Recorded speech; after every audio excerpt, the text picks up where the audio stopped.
اے نبی صلی اللہ علیہ وآلہ وسلم، اپنے پروردگار کا نام لے کر پڑھو جس نے تمام کائنات کو پیدا کیا، جس نے انسان کو خون کی پھٹکی سے بنایا۔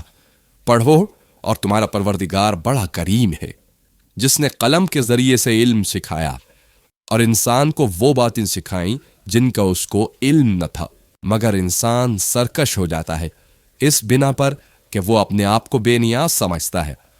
کچھ شک نہیں کہ سب کو تمہارے پروردگار ہی کی طرف لوٹ کر جانا ہے۔ کیا تم نے اس شخص کو دیکھا جو منع کرتا ہے، یعنی ایک بندے کو جب وہ نماز پڑھنے لگتا ہے؟ بھلا دیکھو تو اگر یہ راہ راست پر ہو یا پرہیزگاری کا حکم کرے تو منع کرنا کیسا؟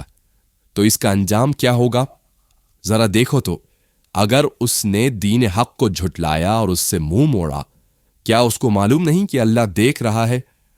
دیکھو اگر وہ باز نہ آئے گا تو ہم اس کی پیشانی کے بال پکڑ کر گھسیٹیں گے، یعنی اس جھوٹے خطا کار کی پیشانی کے بال، تو وہ اپنے یارانی مجلس کو بلا لے، ہم بھی دوزخ کے فرشتوں کو بلائیں گے۔